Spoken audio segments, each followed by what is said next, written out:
지난주에 우리가 창세기 50장까지를 살펴보았고, 창세기 50장, 창세기에서 결국 결론이 뭐였냐면, 요셉이 총리가 되었다, 이런 얘기 하려고 한 게 아니라, 그 백성들, 그러니까 하나님의 백성들이 가져야 할 소망이 무엇이냐? 바로 맹세하신 땅에 가는 거예요. 요셉의 유언이 야, 여기다가 내 무덤 짓고 화려하게 하고 아버지의 무덤도 짓고 이러게 아니고 내 해골을 여기서 메고 나가라. 나랑 맹세하자. 그래서 하나님께서 아브라함과 이삭과 야곱에게 맹세하신 그 땅으로 나의 해골을 메고 가라. 나의 이 잠들 곳, 나의 소망은 그 나라에 있다. 오늘 예수님을 믿는 저와 여러분에게도 이런 소망이 있게 되기를 간절히 축원합니다. 이 땅의 소망이 아니고 저 하늘에 속한 소망. 그래서 저 하늘에 속한 소망을 가지고 사는 백성들에게 하나님께서 어떤 은혜를 주시는가 하면 하늘에 속한 은혜를 주십니다. 하늘에 속한 은혜. 세속적인 신앙을 가진 사람들은 이 땅에 있는 은혜를 구합니다. 근데 그건 사실 은혜가 아니죠. 하나님 나라에 속한 그 백성들, 그 나라를 소망하는 백성들에게 하나님께서 하늘에 속한 귀한 은혜로 가득히 채워주실 줄 믿습니다. 그렇게 창세기가 끝나고 이제 출애굽기가 시작됩니다. 말만 들어봐도, 제목만 들어봐도 애굽에서 나오는 것이구나. 애굽에서 무슨 일이 있어서 떠나가는 것이구나 하는 것을 알 수가 있는데, 요셉이 총리였고 그리고 야곱의 가족들이 모두 다 합해서 70명이에요. 70명. 70명이 한 나라에 이민을 가서 한 400년을 이제 거진 살아요. 400여 년을 거진 살고 있는데, 이게 급속도로 얼마나 빨리 인구가 성장하든지 거기에 사는 이 애굽 사람들이 겁이 날 정도예요. 겁이 날 정도. 우리나라 베이비붐 시대가 있었지요. 70년대. 바캉스 베이비네, 뭐네 이런 게 막 생겨나고. 그런데 그 시대에 저 온 세상의 인구가 다 폭발적으로 급증을 합니다. 그 이유가 뭐냐면 먹고 사는 게 점점 많이 나아진 거죠. 50년대, 60년대만 해도 농업이나 이런 게 주를 이루어서 먹고 사는 게 정말 힘이 들었어요. 그래서 지금 1940년생들, 30년생들도 계시지만 그분들은 정말로 어려운 시대를 살았어요. 먹고 살 길이 없는 거죠. 보릿고개도 있고, 저희 세대도 이제 이 보릿고개 끝자락 세대예요, 저희가.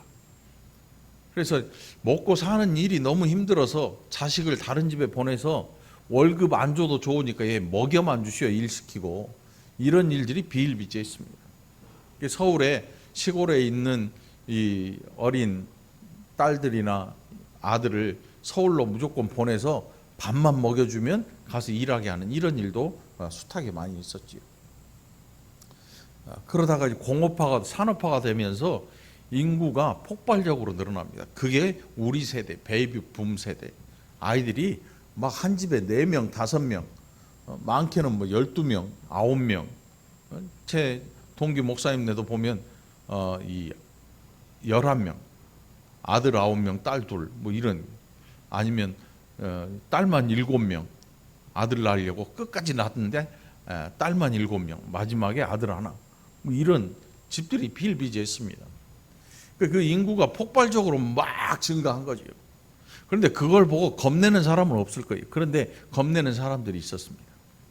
누가 겁내냐 하면 이 식량이 얼마나 필요할까를 계산하는 사람들이, 이거 계산해 보니까 인구가 이렇게 성장하다가는 밥 굶어 죽겠거든요. 아무리 이 쌀을 생산을 많이 해도 나중에 먹을 것이 없을 것 같아요. 그래서 박정희 대통령이라는 그 사람 시절에 어떤 얘기가 나왔냐면, 자식 많으면 거지꼴 못 면한다, 이런 표어도 있었어요. 딸아들 구별 않고 낳다가는 거지꼴을 못 면한다. 아니 자식을 낳았는데 거지꼴을 못 면한다는 게 말이 돼요?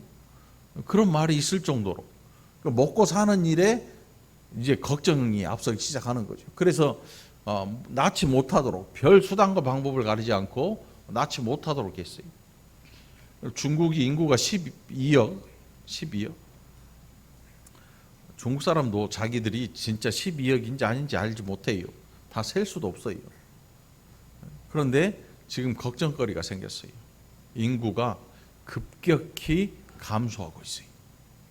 그러니까 연령별로 인구가 적당히 분포가 되어서 전체적으로 이렇게 있어야 되는데 인구가 단절이 되는 거예요. 우리나라도 마찬가지. 중국은 더 심각하죠.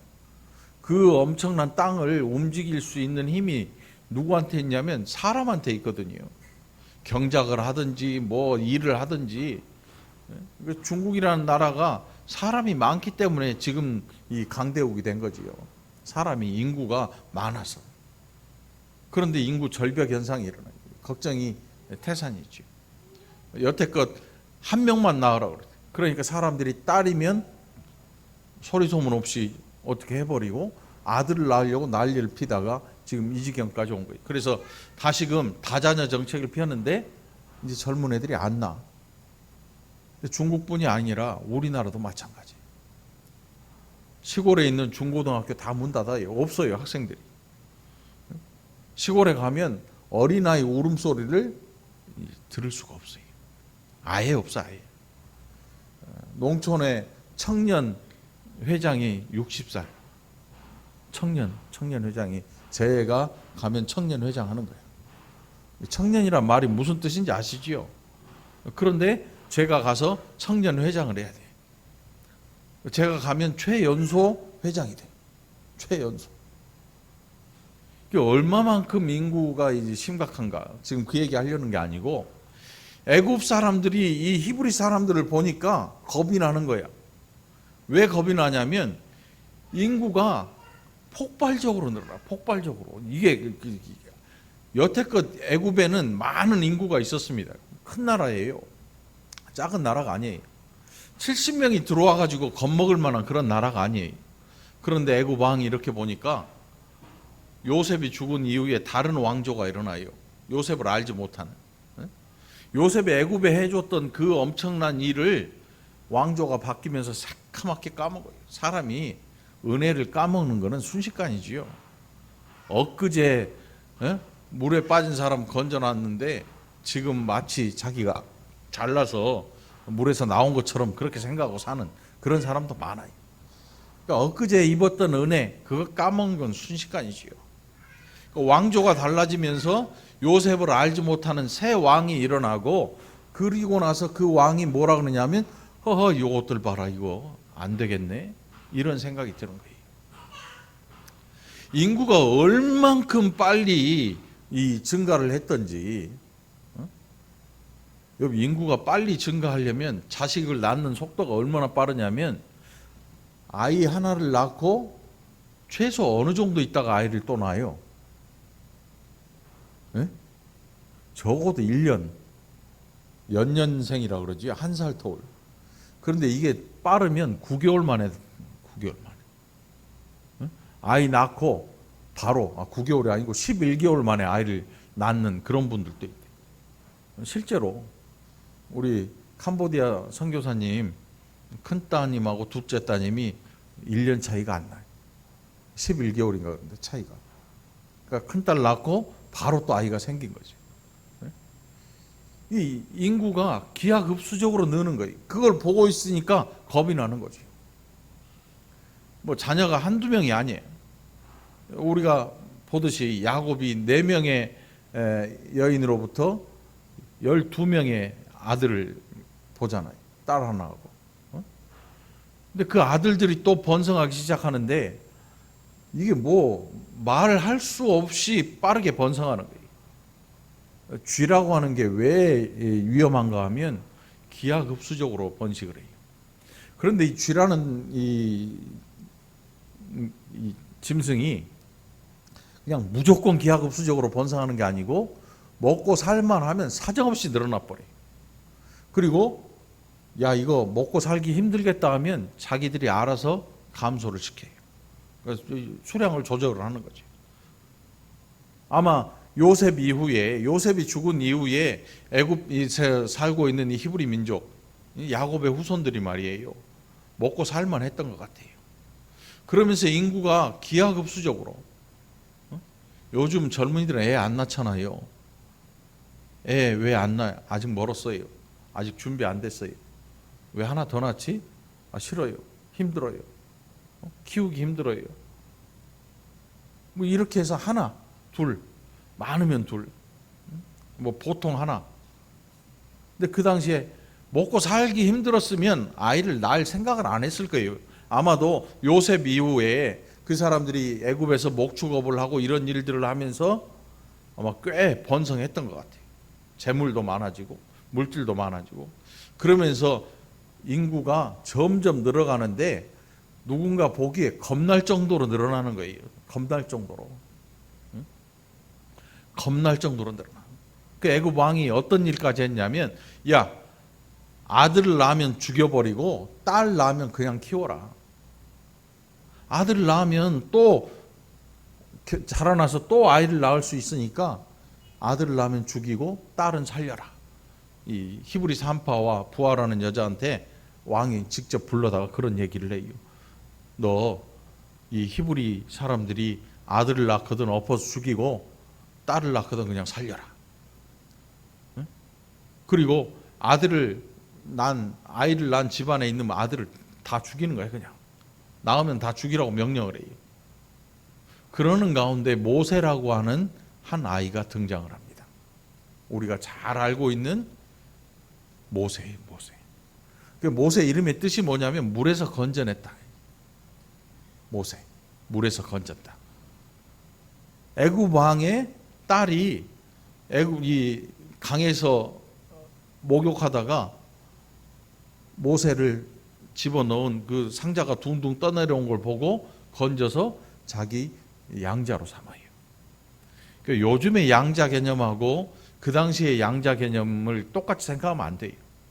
그 당시의 양자는 부모의 모든 것을 다 이어받는 거, 왕위까지도 이어받을 수 있는 그런 자격이 주어져요. 이 양자 개념이라는 게. 그냥 서류상 양자가 아니고 물려받을 수 있는, 기업까지도 물려받을 수 있는 자격이 생겨지고, 우리처럼 우리나라는 양자라 그러면 좀 이렇게 한 번 더 보는 그런 시절이 있었어요. 그런데 그 당시에는 그렇지 않아요.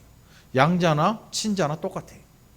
법적인 효력이 똑같으니까 모세가 왕족이 된 거예요. 히브리 사람에서. 이미 그 당시에 히브리 민족들이 막 늘어날 때에 그 당시에 이미 이 민족들은 노예로 전락하고 말아요. 그래서 어떤 일을 했냐면 성을 짓게 만들고 더 힘들게 해서 어떻게 해서든지 인구를 줄이고 힘을 빼기 위해서 벽돌을 직접 만들게 했습니다. 여태는 벽돌을 만들어서 줬는데 이제는 니네가 직접 만들어. 여러분 애굽에 이집트 지금 남아있는 그 건축물들 보시면 이게 어마어마한 걸 볼 수 있잖아요. 피라미드나 뭐 큰 피라미드는 요즘 이렇게 장비가 어마어마한 이런 때 지어도 몇 년이 걸릴 정도로, 이 앞에 손바닥만한 아파트 짓는데 2년 걸리잖아요. 법으로 규제해놨으니까 그런 거고, 규제 안 하면 1년 6개월 그 정도 걸려 짓죠. 근데 이 애굽에 있는 피라미드는 지금 지어도 몇 년, 뭐 10년 뭐 이렇게 걸릴 정도로 어마어마한 건축물이, 그걸 사람들이 지었어요. 그 가운데 아마 이 히브리 민족들이 이용되었을 걸로 생각을 해요. 그러니까 벽돌도 만들어야 돼, 돌도 끌어와야 돼. 아마 아무리 건강한 남자일지라도 일하다 죽을 거예요. 일하다가 쓰러져 죽어요. 요즘 뭐 쿠팡이나 뭐 이런 뉴스들이 많이 나오잖아요. 과로사했다.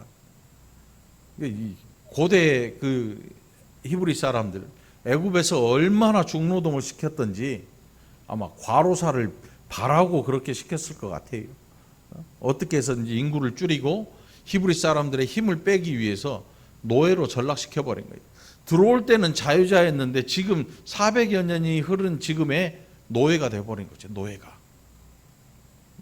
노예가 되어버린 거예요. 애굽 왕이 그렇게 심한 중노동을 시켰습니다. 그러면서 모세가 등장하고 모세가 이제 왕족이 되고 모세가 자라나서 밖에 나와서 오늘 본문이 시작되고 있어요. 그가 이제 공주의 아들이니까 왕자죠, 뭐. 왕족이고 왕자죠. 나와서 보니까 아마 자기가 히브리 사람이라는 걸 알고 있었는 것 같아요. 그 어머니가 가서 이 젖을 먹이고 직접 키웠으니까. 그러면서 히브리 교육을 받았던 거라고 사람들이 생각하고 있는데, 어쨌든 나와서 보니까 히브리 사람을 애굽 사람이 괴롭게 하고 못 살게 구는 거예요. 막 채찍으로 때리고. 그러니까 모세가 그 애굽 사람을 죽여버렸어요.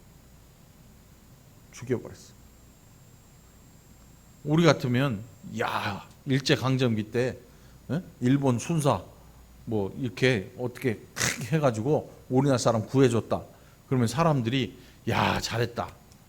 독립투사네. 이렇게 얘기할 수도 있을 텐데, 그 다음날 나갔더니 이 히브리 사람끼리 싸우는 거예요. 그걸 보고 너희는 왜 같은 동포끼리 친하게 안 지내고 그렇게 싸움질을 하냐? 그랬더니 그 사람 입에서 대뜸 나오는 소리가 뭐냐면, 너를 누가 우리의 재판장으로 세웠느냐?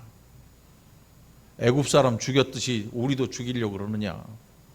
이미 사람들의 입소문에 모세가 했던 일들이, 자기는 이 땅 파서 시신을 감춰버리고 아무도 모르는 줄 알았는데 히브리 사람 다 알고 있는 거예요. 이 말이 바로에게 들렸어요. 바로가 그를 잡아 죽이려 한다는 이 소식을 듣고 그냥 아무것도 없이 왕궁을 뛰쳐나가서 저 광야로 쫓겨나게 되죠. 도망가게 되죠. 이게 모세에게 닥쳐온 일이에요. 그런데 하나님께서 그를 부르시죠. 나중에 부르시는 이유가 뭐냐 하면, 오늘 본문 마지막에 보면 이스라엘 자손에게 이를 엄하게 시켜 어려운 2장 마지막에 보면 24절에 보면, 하나님이 그들의 고통 소리를 들으시고 하나님이 아브라함과 이삭과 야곱에게 세운 그의 언약을 기억하셨다. 이 언약이라는 이야기 정말 많이 나오네요. 창세기도 마찬가지고 출애굽기도 마찬가지. 언약에 대한 이야기. 그러면 신약은 뭐냐? 신약도 언약에 대한 이야기예요. 그 언약이 이제 구약에서 맹세의 땅으로 나타났던 하나님의 언약이 신약에서 예수 그리스도를 이 땅에 보내시고 십자가를 통해서 그 백성을 구원하신 그 언약은 은혜의 언약이라 불려요. 은혜의 언약. 왜냐하면 이것은 우리가 할 수 있는 일이 아니라 성부와 성자 사이에 맺어진 은혜의 언약이 아니고는 우리가 이 십자가를 통해서 구원 얻을 수 있는 길이 아예 없기 때문에, 그래서 이 언약을 은혜의 언약이다 이렇게 불러요. 은혜의 언약이다. 자, 결국 창세기로부터 쭉 와서 신약에 이르러서 오늘에 이르기까지 성경에서 우리에게 말씀하고자 하는 내용이 뭐냐면, 너는 누구냐 하면 언약이 있는 사람이다. 언약이 있는 사람이다. 모세가 지금 이 준비 단계에 있어요. 그리고 왕족에서 쫓겨났어요. 도망갔어요. 안 죽으려고. 여러분, 이 정도면 폭삭 망한 거 아니에요? 노예로 있는데 안 죽이려고 나일강에다가 이 박스에 넣어가지고 동동 띄워보내서 공주의 손에 들어가서 왕자가 돼요. 그러면 어마어마한 출세기를 한 거예요. 옳은 거 아닙니까? 그런데 어이없는 일로 도망자가 돼요. 광야로 도망가요. 이거 요즘 말로 폭망. 아주 폭삭 망한 거지요. 그런데 하나님께서 그 폭삭 망한 모세를 지금 대기시켜 놓으신 거예요. 하나님의 계획이 그를 준비시키고 계시는 거지요. 그래서 모세의 생애를 우리가 나눌 때 왕궁에서의 40년, 왕궁에서 이제 도망가던 나이가 아마 40살이었던 것 같아요. 그리고 광야에서 80세까지 그가 목동으로 이르래. 그 광야에서 40년. 그 이후에 부름 받을 때 하나님으로부터 부름을 받아서 출애굽하는 민족, 이 히브리 민족을 이끌고 가나안 땅 눈앞에까지 가는 게 40년이에요. 모세의 인생을 세 부분으로 나누면 이렇게 나뉘어요. 그래서 히브리서에서 뭐라고 하냐면 그는 이 왕궁의 모든 영화를 다 거부하고 그리스도를 위해서 이 일을 했다. 이제 왕궁을 뒤로 하고 그 모든 부귀 영화보다 하나님의 일, 그 일을 위해서 그의 인생을 바쳤다. 그게 그의 믿음이다. 이렇게 이야기를 하고 있지요. 여러분, 망한 게 좋습니까? 흥한 게 좋습니까? 네? 대답하기 정말 힘들어요. 망한 게 좋다는 얘기는 정말 하기가 싫죠. 흥한 게 좋다는 이야기는 내가 흥하지 않을지라도 기분은 좋아. 망한다는 얘기는 별로 기분이 안 좋아. 그런데 성경은 아주 철저하게 망해. 요셉도 망했어요. 어디까지 망했냐면 옥중에 죄수 중에도 정치범들, 죽어도 마땅한, 아무도 말 못하는 죄수까지 나락으로 떨어져 망하죠. 모세는 아주 쫄딱 망해요. 왕족에서 나그네로 도망자 신세가 돼.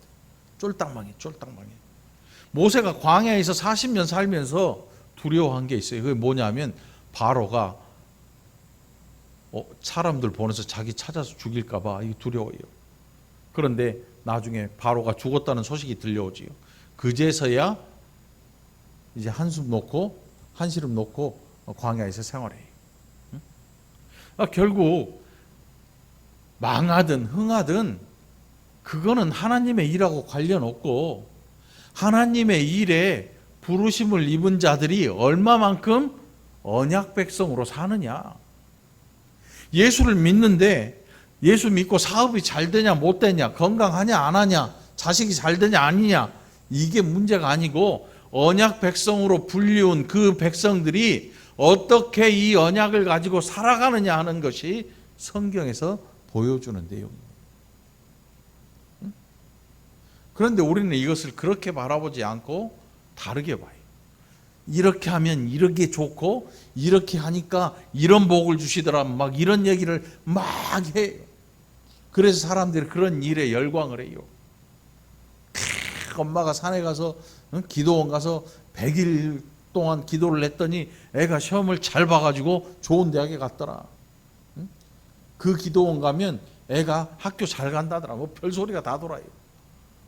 그럼 뭐 헌금 봉투에 누구 어디 대학에 들어갈 수 있게 하면 뭐 앞에서 강사 목사님이 보고 봉투 읽어주면 좋아가지고 막 이게 우리의 신앙을 엉뚱한 대로 막 이끌어가는 거지요. 이거는 우리가 갈 믿음의 길이 절대 아닌 거예요. 우리가 갈 믿음의 길은 뭐냐면 하나님 앞에서 흥했든지 망했든지 높아지든 낮아지든 그게 중요한 게 아니라는 거지요. 성경은 그것을 누누이 강조하고 있습니다.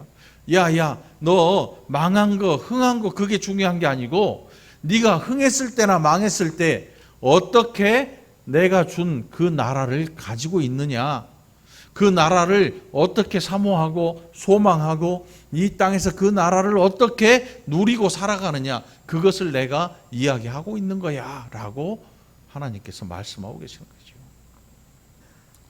여러분, 성경은 그래서 이렇게 한 구절 한 구절 뽑아가지고 벽에다 거는 그런 책이 아니에요. 만일 성경을 그렇게 사용해버리면요, 성경은 누대기가 되고 말 겁니다. 내가 마음에 드는 성경만 쭉 뽑아다가 벽에다 걸어놓고 그것만 좋아서. 그런데 성경에는 그 반대, 순종에 대한, 불순종에 대한. 그런데 사실은 그걸 모두 통틀어 놓고 보면 너 그 나라의 백성인데 어떻게 살래? 지금 이야기를 하고 있거든요. 이렇게 말씀해요. 여러분, 오늘 이제 모세가 하나님의 손에서 준비되는 걸 우리가 보게 돼요. 그리고 하나님께서 그 백성을 기억하셨다, 이렇게 기록을 하고 있습니다. 아주 극심한 노동, 어지간히 사람이 살만하면요 이렇게 울부짖지 않아요. 사람이 살만하면, 어지간하면 참아내요. 먹을 것만 주면 참아요. 그런데 이제는 더 이상 참지 못하고 울부짖어요. 어디를 향해서? 하늘을 향해서. 이 히브리 민족들이 400여 년을 애굽 땅에서 살면서 아마 하나님이라고 하는 여호와의 이름조차도 까먹어 버리는 것 같아요. 그걸 기억하고 있는 사람이 누구냐면 모세예요. 모세. 나중에 보면 알지요. 네? 모세. 모세에게 신앙을 전해준 사람이 그 어머니가 왕궁에 들어가서 공주의 거처에서 함께 유모로 그 아이 모세를 양육했으니까 히브리 사람이라는 것도 아마 그 어머니가 알려줬던 것 같아요. 어머니의 신앙 교육이 뭐 중요하네 마네 이런 얘기를 하는데 그것도 지금 중요한 게 아닌 것 같고, 어머니가 안 키웠을지라도 모세는 하나님의 사람이. 왜냐하면 하나님이 부르시기로 작정하시면요 바꾸시죠. 하나님께서. 지금 모세 달라진 게 없잖아요. 혈기로 사람 죽이고 그가 가진 동포애나 이런 걸로 그 민족을 자기가 사랑한다고 생각을 했는데 그 민족이 자기에 대해서 하는 이야기를 듣고 기가 막히죠. 나중에 그런 꼴을 모세가 광야에서 다 당하는데 다 참아내요. 이유가 뭘까요? 알고 있거든요. 이 민족에게 내가 아무리 좋은 일을 선한 일을 많이 해도 이 민족이 자기를 선하게 대하지 않을 거라는 사실을 너무나 잘 알게 돼요. 아마 이 사건이 광야를 이끌어가는 40년 내내 모세의 머리를 떠나지 않을 거예요. 그래서 숱한 일들을 겪으면서 하나님에게 하나님 저를 벌 주시고 이 백성을 불쌍히 여기주십시오. 차라리 저를 멸하십시오. 이렇게 기도할 정도로.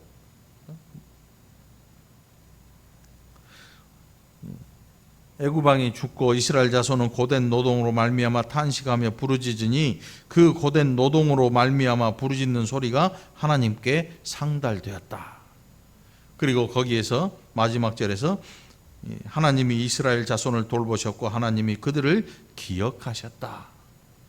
그동안 400년간 까먹고 계신 게 아니고 그들로 하여금 그 땅에서 준비되도록 하나님께서 놔두신 거예요. 놔두신 거예요. 준비되도록 놔두신 거예요. 그런데 사람이라고 하는 게 의인이 아니잖아요. 야곱도 의인이 아니었어요. 아브라함도 의인이 아니었어요. 아브라함이 하나님을 믿음에 이것을 그의 의로 여기셨다고 해서 아브라함이 의로운 사람이었다는 게 아니에요. 아브라함이 하나님을 믿는 그 믿음 때문에 하나님께서 아브라함을 의롭게 여기셨다. 그런 뜻이죠. 이삭도 마찬가지고 야곱도 마찬가지고, 야곱의 아들들은 이게 완전 개차반들이에요. 정말로. 큰아들은 아버지 첩을 범하고 아버지의 침상을 범해요. 이게 자식이에요. 그냥 왼수죠, 왼수. 아버지 사랑하는 아들을 팔아먹고 거짓말했던 그 아들들 말이죠. 그런데 하나님이 준비시키는 게 그들을 막 훈련시키고 강한 군대로 만들려고 준비시킨 게 아니고 살아봐. 살아봐. 방치한 게 아니고 보고 계시는 거예요. 자, 니네의 힘으로 한번 살아봐. 요셉이 죽고 난 이후에 애굽 사람들이 요셉이 했던 은혜를 기억하지 못하는 그런 시대가 오니까 그들이 자유자에서 노예로 전락해버리고 마는 거예요. 너희가 자유자일 때 그게 누구의 은혜였는지 기억해봐. 그걸 다 까먹어버려요. 노예로 거의 400년을 살게 돼요. 그렇게 준비해요. 그러니까 자유자를 불러서 하나님의 백성 삼으시려고 한 게 아니고 하나님께서 그들이 마음대로 살도록 놔두시고, 그리고 나서 그래 너희들끼리 살아보니까 어떠냐. 안 되지. 안 되잖아. 너희를 봐. 노예야 노예. 이제는 자유자로 내가 너희를 불러낼 것이다. 이게 출애굽이거든요. 이게 애굽에서 나오는 사건이에요.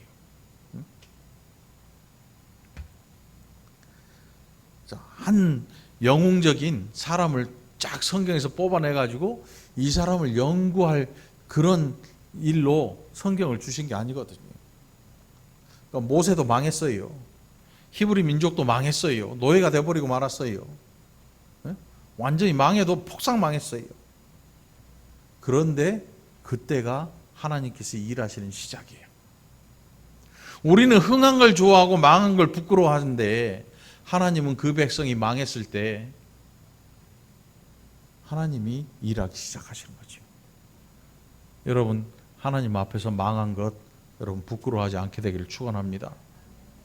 신앙생활하면서 어떤 분들은 자기가 망한 것, 자기가 병든 것 이런 것들을 굉장히 수치스러워하고 부끄러워하고 쉬쉬해하는데, 물론 막 여기저기 막 떠벌리고 다니는 그것도 참 이상한데, 그런데 그거는 부끄러운 일도 아니에요. 인생이라면 누구든지 거쳐가야 되는, 누구든지 그럴 수 있는 일이거든요.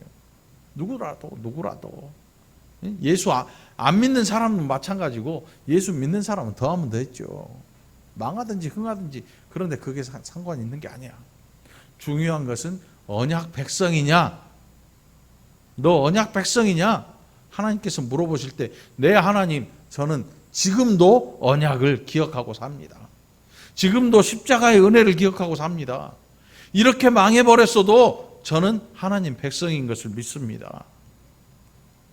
여러분, 이 고백이 있기를 축원합니다. 그러니까 내가 어떻게 사느냐 이걸 가지고 세상 자랑하려 생각하지 말고 세상에서 수치스럽다 생각하지 말라는 거예요. 우리가 살고 있는 이 세상에서 우리의 상태는 수치도 부끄러움도 자랑도 그것과 상관없어요. 진짜 우리 평생의 자랑은 주의 십자가예요. 예수 그리스도의 십자가. 예수님이 나를 위해 십자가에 달려 죽으신 그 사건이 나를 위한 사건이었다. 이게 우리의 자랑이 되는 거지요. 여러분의 자랑 되기를 축원합니다. 오늘부터 마음을 좀 바꾸시고 머릿속도 좀 바꾸시기 바랍니다. 부끄러워하지 말고 창피하지 마십시오. 그렇다고 세상에 너무 여러분의 잘난 것을 세상 자랑하지 마십시오. 세상 자랑도 하지 마십시오. 그래서 그리스도인들은 겸손한 것입니다. 누구 앞에서요? 하나님 앞에서. 겸손할 필요가 있는 거죠. 겸손해서 하나님 앞에서 납작 엎드리고, 하나님이 너 누구냐 물어보면, 하나님, 저는 하나님 나라의 백성입니다. 하나님이 나의 아버지시지요. 예수 그리스도께서 나를 구원하셨습니다. 라고 말할 수 있어야 되는 것입니다. 이것이야말로 구원받은 백성들의 할 일이 아닐까. 여러분들, 여러분의 믿음을 자꾸 돌아보십시오. 내가 가진 믿음이 진짜 믿음인가 한번 자꾸 돌아보십시오. 미련을 가지고 돌아보라는 게 아니고, 내가 가지고 있는 믿음이 제대로 가고 있는가, 믿음의 길을 제대로 가고 있는가를 늘 살펴보라는 얘기입니다. 성경을 가까이 하시고 성경을 제대로 이해하려면 하나님께서 우리에게 주시는 지혜를 가지고 바라봐야 합니다. 세상이 바라보듯 성경을 보면 안 돼요. 복이나 몇 조각 얻어먹고 떡이나 몇 개 얻어먹은 거, 그게 모든 게 아닙니다. 하나님 나라는 우리가 상상할 수 없는 나라예요. 그 나라를 우리에게 주신 것입니다. 그 나라를 가진 놀라운 하나님의 백성이 되기를 간절히 축원합니다. 기도합시다. 하나님 아버지, 감사합니다. 우리가 얼마나 어리석은지, 얼마나 믿음이 없는지, 얼마나 앞을 바라보지 못하는지 성경을 통해서 우리로 늘 깨닫게 하시는 은혜 감사를 드립니다. 오늘 본문을 통해서 우리가 하나님 나라의 백성임을 더 깊이 깨닫고 더 마음에 새기고 더 확고하게 믿는 복된 자들이 되게 하여 주시옵소서. 하나님이 일하시는 그때 우리의 상태 아무런 상관이 없음을 알고 늘 겸손하게 하나님 앞에서 준비하는 자들이 되게 하여 주시옵소서. 함께 하심을 감사드리옵고 예수님 이름으로 간절히 기도옵나이다. 아멘.